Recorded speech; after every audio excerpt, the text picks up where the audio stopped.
My oldest brother has an incredible gift. He's capable of saying the most incendiary, inappropriate things at the perfect moment, and somehow getting a laugh regardless of who he's in front of. I'm not quite sure how he does it, but I've watched him perfect this art since I was a kid. It used to be most apparent with my parents, who'd sometimes have trouble disciplining him because he could essentially shit-talk his way out of any situation and earn a laugh. As we got older, it felt like this talent elevated to a new tier, like he'd beaten the mom is mad boss and moved on to, can I get the priest to crack a smile in the middle of the funeral? I've been thinking about this skill a lot recently. This innate ability some people have to do something in a particular way that disarms everyone around them, and then the way some people try to replicate that behavior in the exact same context, with the exact same approach, and get disastrous results. I think often about trying some of the jokes I've heard my brother make to my mom, knowing full well they would never quite land, though I can't say exactly why. Anyway, in April, the New York Times broke the story that President Donald Trump's daughter and son-in-law are negotiating a luxury hotel with Syrian billionaires who are simultaneously lobbying the president to lift economic sanctions on their country. I'll write that sentence again.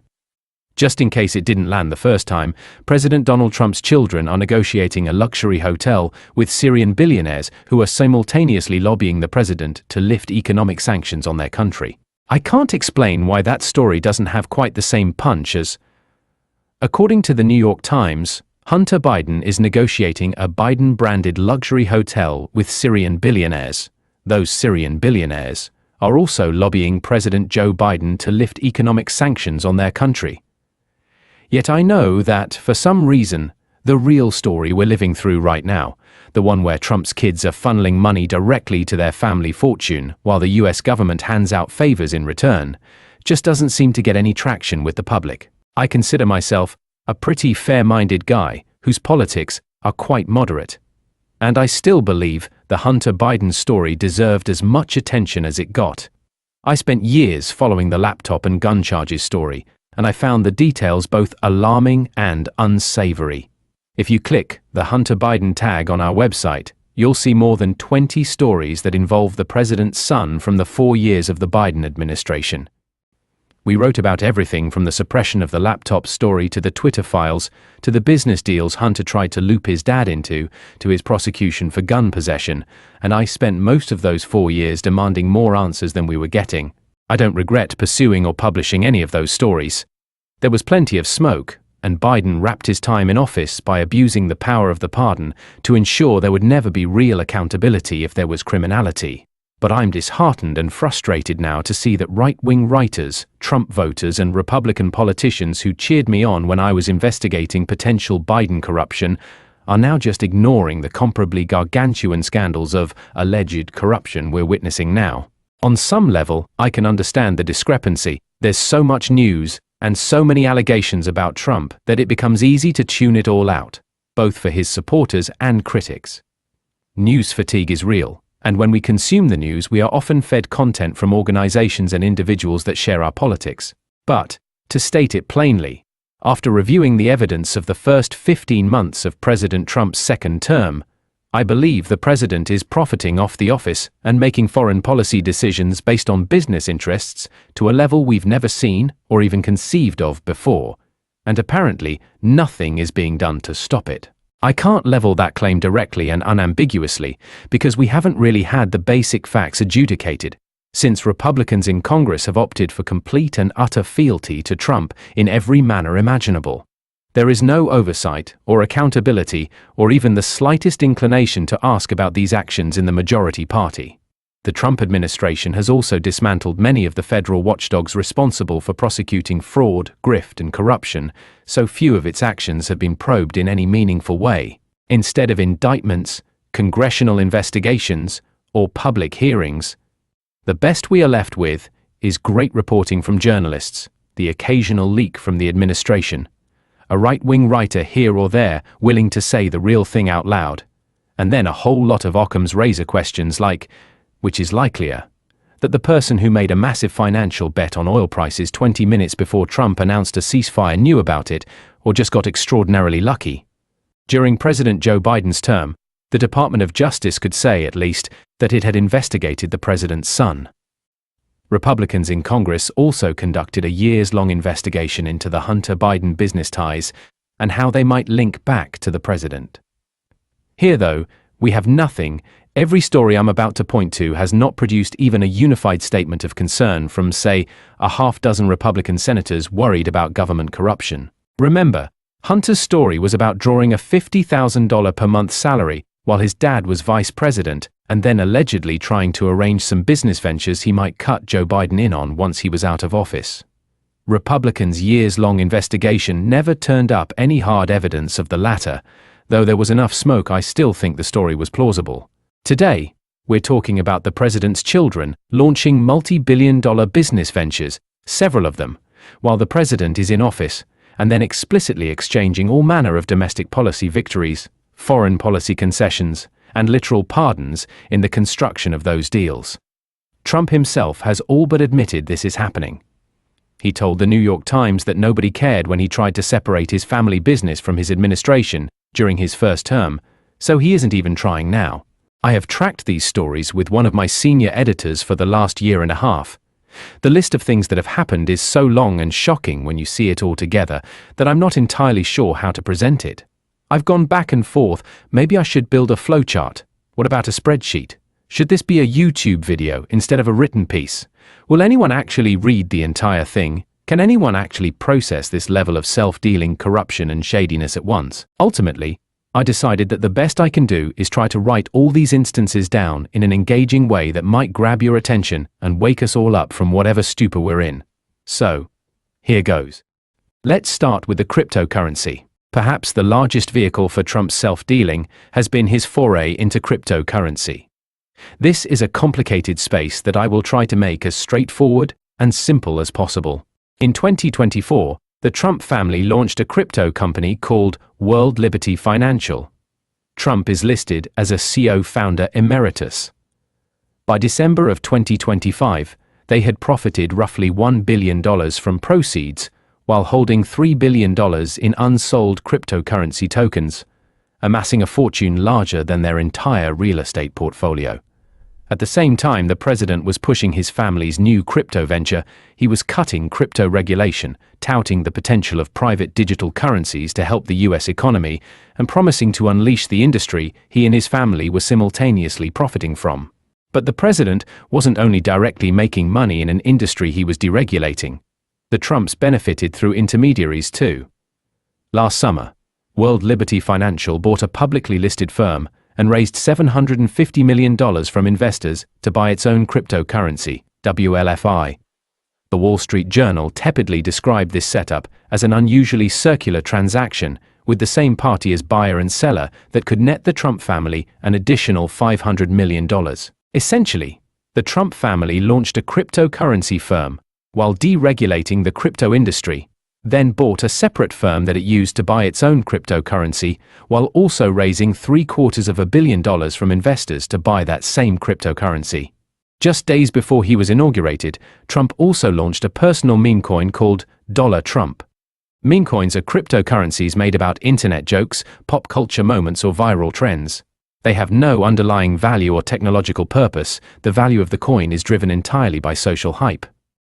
Trump created hype for his meme coin by launching it months after being elected and just 3 days before being inaugurated. He promoted Dollar Trump on social media and, while president, even held a dinner for the top 220 holders of the coin at one of his golf resorts in Virginia. He held another one at Mar-a-Lago this past weekend. The initial coin offering released 200 million tokens of its billion-token supply to the public on the first day. The price skyrocketed 300% overnight and hit an all-time high of $74.27 on January 19th, right before Trump's inauguration. Dollar Trump has since cratered, losing 97% of its value. For context, if you had bought $1,000 at its peak, your $1,000 would now be worth about $30. Trump, naturally, profited. The exact figures are hard to pin, but the Financial Times estimated that the scheme netted him personally about $350 million, while Trump's holdings of the coin through a separate partnership could be worth billions more. It wasn't just the president either. First Lady Melania Trump launched her own meme coin, which also skyrocketed in value before a massive sell-off that she profited from, what people in the industry call a rug pull. Most of the people who bought and held the coin based on the hype the Trumps created ended up losing most of their money, but the coin's creators got rich, or, in this case, richer. This cryptocurrency foray hasn't just been a vehicle for self-enrichment, but also a vehicle for quid pro quos. Perhaps the most obvious and overt involved Justin's son, a crypto billionaire who was being investigated by the SEC for fraud. Son, in the midst of his investigation, bought $75 million of WLFI, the World Liberty financial coin, and then became an advisor at the company. Shortly after that investment, the SEC backed off its investigation and settled with him for $10 million, a small fraction of the expected penalties he was set to pay, on top of potential prison time. Of course, it's possible that the SEC, an organization now openly being influenced by the president, just happened to back off its investigation in the weeks following Son's $75 million investment into Trump's crypto firm. It's also possible that the two events are related. The crypto story, though, hardly ended there. In late April, CBS reported that Son was suing the Trump administration's World Liberty Financial, alleging fraud. That's right. Son, whose initial case has since concluded, has now turned around and sued the Trump family, alleging that the president and his sons are illegally blocking him from selling his digital tokens that are worth as much as $1 billion. Son also claims that World Liberty Financial tried to pressure him into investing in its stable coin, and that the company froze his tokens after he refused to commit more money to the business. It's hard to identify the villain. Son's apparent quid pro quo to get out from under government oversight is just one example. Changpeng Zhao, the founder of Binance, was pardoned by President Trump shortly after Zhao helped boost WLFI's prominence by allowing the currency to be traded on the crypto exchange Binance, which Zhao started. After the pardon, Zhao became one of the Trump's business partners, boosting the family's crypto empire while skating serious charges that he allowed money to flow to terrorists, cybercriminals, and child abusers on his platform. If that's not enough, more shocking news broke this week. According to the Wall Street Journal, World Liberty Financial inadvertently partnered with two men the US government had sanctioned a month before for helping run a transnational criminal syndicate that had stolen billions of dollars from Americans through online scams. To repeat, last fall, the Trump administration announced criminal charges against a transnational criminal syndicate for stealing billions of dollars from Americans in online scams. A month later, two of the men it sanctioned partnered with the Trump family's crypto company. The evidence of crypto investments from foreign nationals operating as de facto bribes doesn't end there. Consider the story of Sheikh Tahnoun bin Zayed Al Nahyan, the brother of the United Arab Emirates UAE president and one of the most powerful politicians in the Middle East. He's served as the UAE's national security advisor since 2016. He stewards an empire of wealth worth roughly $1.5 trillion, and a firm closely tied to him secretly signed a deal for a 49% stake in WLFI worth $500 million, including $187 million paid up front to Trump family entities just days before Trump's inauguration. Shortly after Trump took office, the administration undid a national security block that would have prevented the UAE from getting up to 500,000 advanced NVIDIA AI chips. Some right-wing writers, like National Review's Andrew McCarthy, have been brave enough to take this story head-on, but many have ignored it. Sometimes, the favors happen en masse. The crypto industry as a whole was a top donor to Trump's 2025 inauguration fund, and the SEC then dropped or paused over a dozen cases against crypto firms, or simply handed them huge access to government-directed crypto entities. Several of those cases, like Son's, were tied directly to donations. Coinbase donated $1 million, its lawsuit was dropped. Ripple, $4.9 million, and Solana, $1 million, had their tokens added to the National Digital Asset Stockpile. I want to pause here to remind people that we spent all 4 years of the Biden administration talking about Hunter Biden's alleged $50,000 a month salary while working at an energy firm in Ukraine, and the possibility that he was setting up some business deals for his father after he left the vice presidency.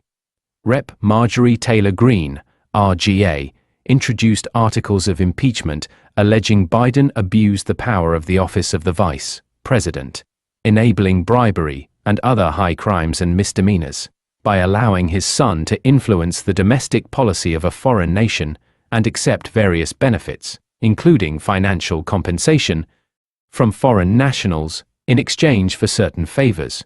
Conversely, the final tally of investments from parties with conflicts of interest into crypto assets personally managed by the Trump family safely enters the range of billions of dollars, a scale of thousands of millions in just one sector and in just over 1 year, while the president was actually in office.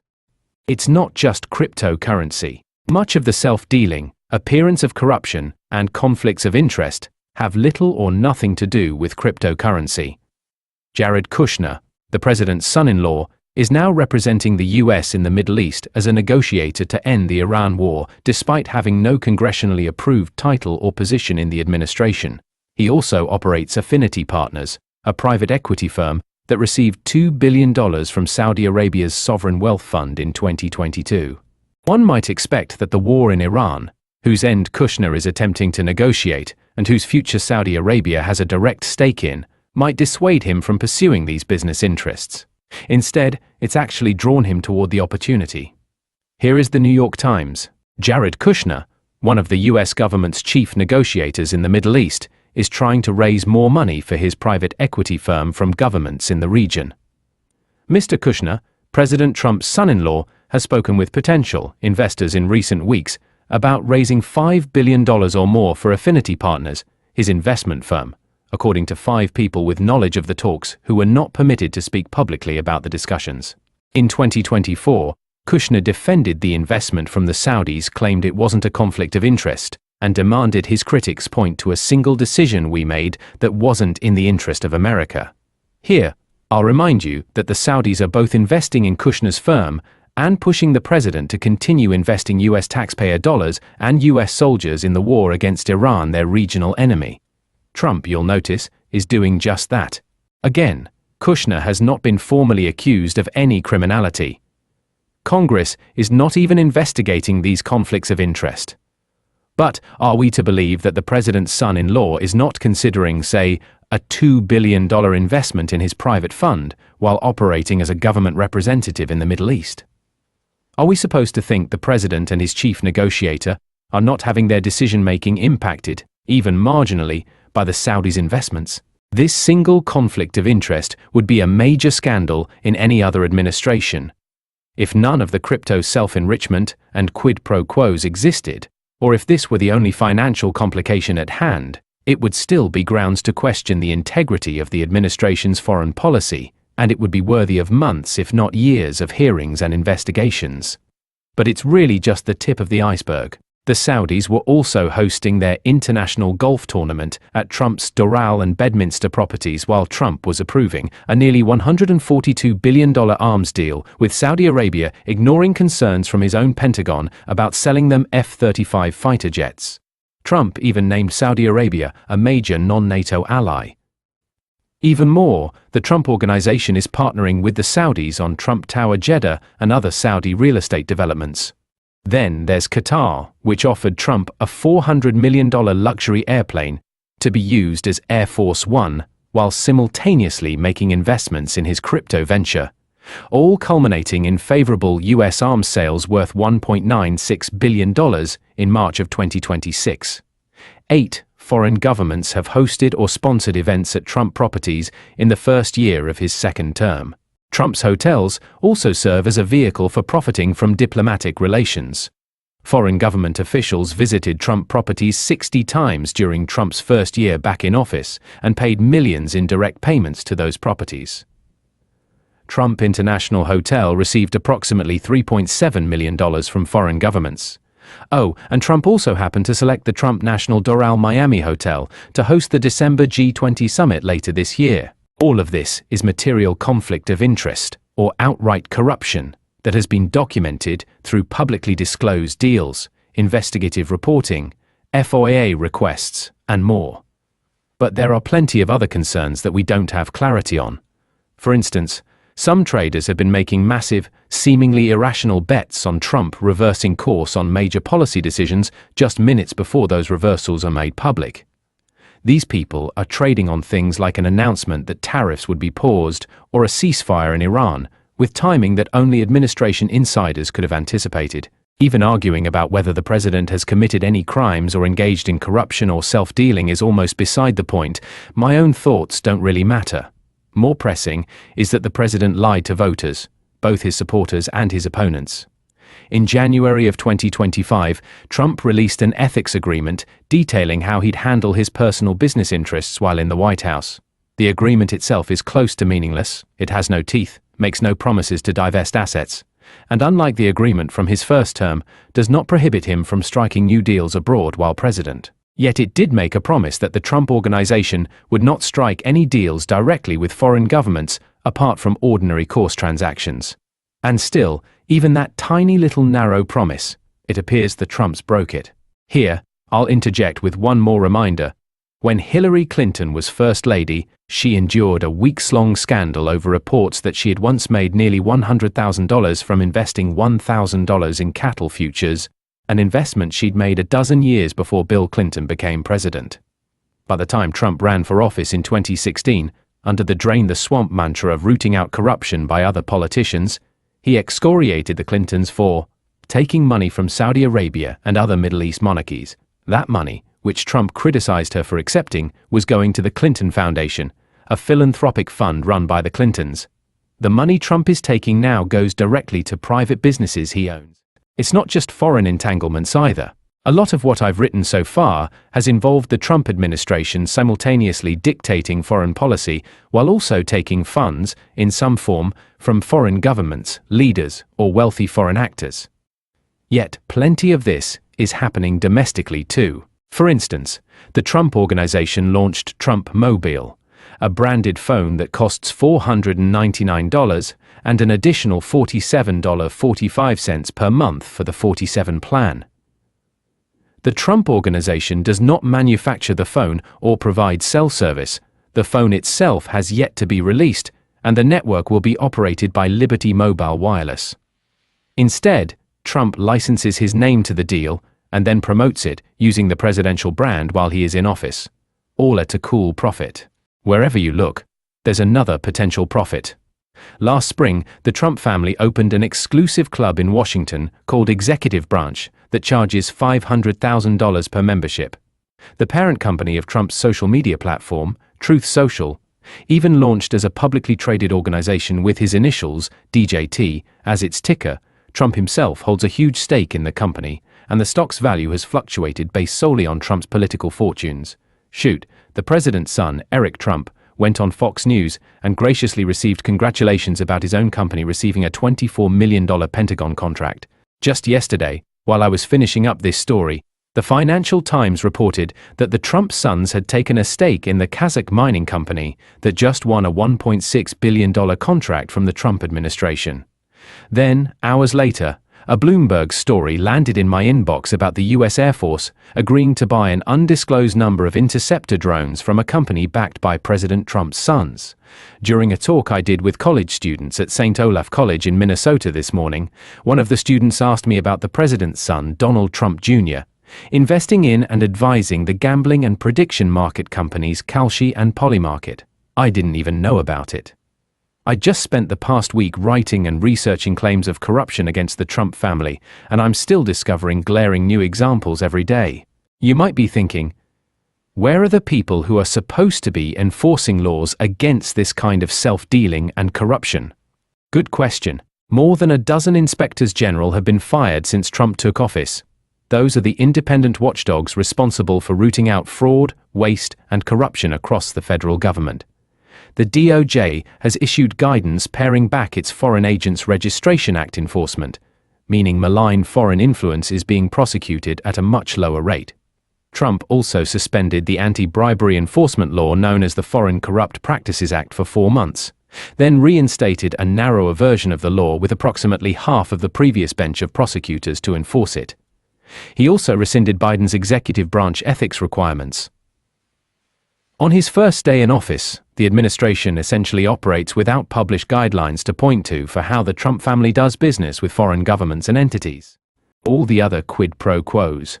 While Trump's behavior amounts to obvious self-dealing or in some cases conflicts of interest, other investments he's received have shown a direct pattern of pay-to-play benefits, simple monetary quid pro quos. Trump and Vice President J.D. Vance lobbied Congress to exclude them from a ban on stock trading. Trump took roughly $50 million for his inauguration fund from organizations facing federal enforcement action, including Bank of America, Capital One, J.P. Morgan, and Toyota. Each of those companies was facing federal investigations that were either paused or frozen in the wake of the donations. Apple donated $1 million to the fund. Then Trump exempted Apple products, manufactured in China, from tariffs, a decision that likely saved the company billions of dollars. Perhaps most explicitly, Jeff Bezos, owner of the Washington Post and founder of Amazon, agreed to finance a promotional film about Melania Trump's life that netted her an estimated $28 million. This, along with the Post's editorial board taking on a more conservative bent, appears to have yielded some results. Now Trump is openly musing about rebooting The Apprentice on Amazon, with Don Jr. as the star. During Trump's first term, frustrated by the Post's negative coverage of him, he regularly targeted Bezos by pushing aides to increase U.S. postal shipping rates on Amazon. This time around, Trump and Bezos appear to be on good terms. The same is true of Qatar, which Trump once denounced as a terrorism sponsor, yet now counts as an emerging ally. It's not just financial deals either. Trump's pardons have all but declared it open season for corruption all across the country. The president has given special latitude to Republican members of Congress who have been convicted of serious crimes. Chris Collins, the first House member to endorse Trump in early 2016, was convicted of insider trading, a straightforward scheme where he sat on a corporate board and tipped off his son to dump shares before non-public news became public. Trump pardoned him. Duncan Hunter, another early Trump endorser, pleaded guilty to using campaign funds for personal expenses. Trump pardoned him. And of course, there is George Santos, who brazenly lied about his own biographical information and committed wire fraud and identity theft. Trump commuted his sentence and cancelled remaining fines and restitution payments after telling Newsmax he was open to the pardon, because Santos was 100% for Trump. That's only a partial list for Trump's second term. If you go back to his first term, you could add in Steve Stockman, Rick Renzi, Robin Hayes, Duke Cunningham, and more. Consider this remarkable statistic. According to GovTrack's legislator misconduct database, at the end of his first term, Trump had pardoned a majority of all Republican congressmen convicted of felonies in the 21st century.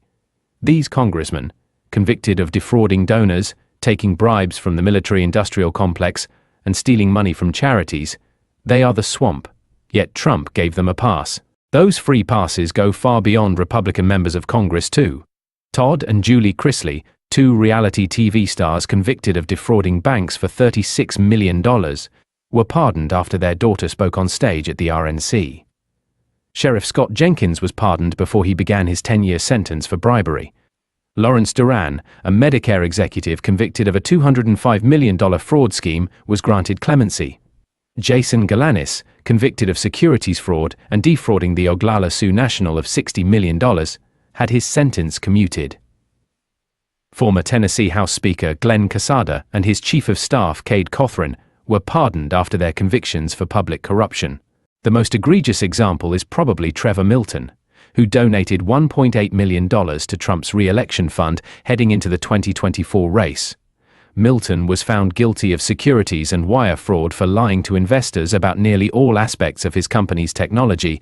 Milton famously showed investors a video of a functional truck his company had developed that was actually rolling down a hill. After his conviction, he owed $676 million in restitution to the victims of his scheme. Trump's pardon wiped that restitution out.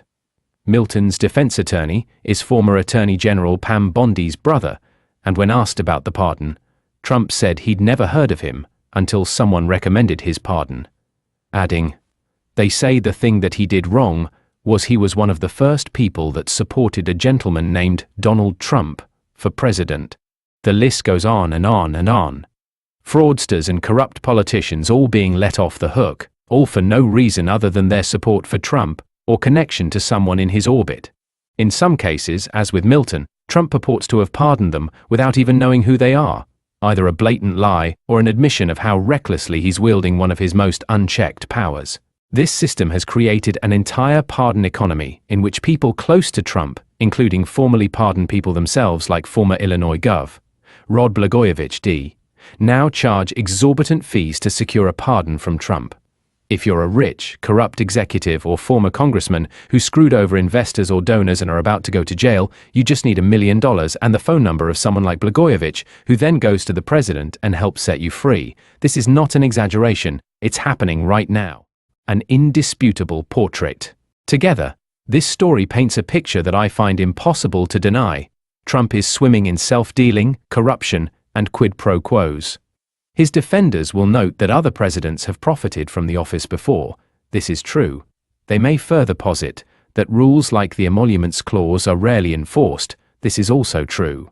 But they can't or shouldn't deny that we've never seen anything like this. We've never seen the scale, the brazenness, or the volume of the self-enrichment, corruption, and betrayal of ethics. Trump is using the presidency to make himself exorbitantly rich, even when the strategies to do so cost his supporters hundreds of millions of dollars, eliminate restitution for victims of fraud, or could impact critical foreign policy decisions like whether or not to continue a new war that is costing taxpayers billions. Rather than drain the swamp as he promised, the president is pardoning and freeing the swampiest denizens of Washington, D.C. and the country, and signaling to the rest of them that they can insider trade, take money from donors, and enjoy all manner of bribes and self-dealing so long as they keep supporting and paying the man in the White House. He appears to be running the most corrupt administration in American history. Worse yet, the evidence presented here is really just a look into only what we know has happened since January 20th, 2025. Even with all my tracking, organizing, reporting, research and writing, I still can't capture it all. To give just one example that broke since I began writing this, Trump has promised for months on end that his new ballroom was going to be privately funded through donations. He solicited private donations to fund it, which were also vehicles for people to win the president's good graces, and collected that money. But then, just this week, the president announced that he'd also be asking Congress for $400 million to fund the ballroom. How does one quantify something like this? Corruption, broken promises, both, something else? I think about all this and come back to my brother. Why is it really that his vulgar deadpan humor works so well when it lands so flat from others? Part of it is the trust, the goodwill he earns in other ways with me or his audience. Part of it is the brazenness, the risk he's taking, the discomfort and shock that makes the joke exciting and funny in a way that draws a laugh. These qualities feel analogous to Trump in some ways. He's earned and built a deep reservoir of trust with his supporters. The brazenness of his operation as a president is part of the Trump appeal. Yet, the comparisons should really end there. The long-term effects of laughing at an inappropriate joke are much less important and dangerous than the downstream effects of accepting a president and federal government openly enriching themselves and their friends with no accountability. Perhaps the trust in President Trump and the fun of it all has led so many of his supporters to ignore what is happening right in front of our eyes. Maybe the fire hose of stories has overwhelmed his opponents to the point they don't even know how to begin considering repercussions. But as we watch the president perpetrate a century of scandal in just 15 months, we're left looking around in bewilderment at the response. Will the members of Congress who wrung their hands over Hunter Biden do something now? Are we ready for a future where we've normalized this level of grift? Is this kind of behavior no longer disqualifying? As I sit staring at the blinking cursor in my Trump corruption Google Doc, just waiting for the next tip to come in or the next story to ping across my feed, I can't help but wonder, are there enough of us left who actually care?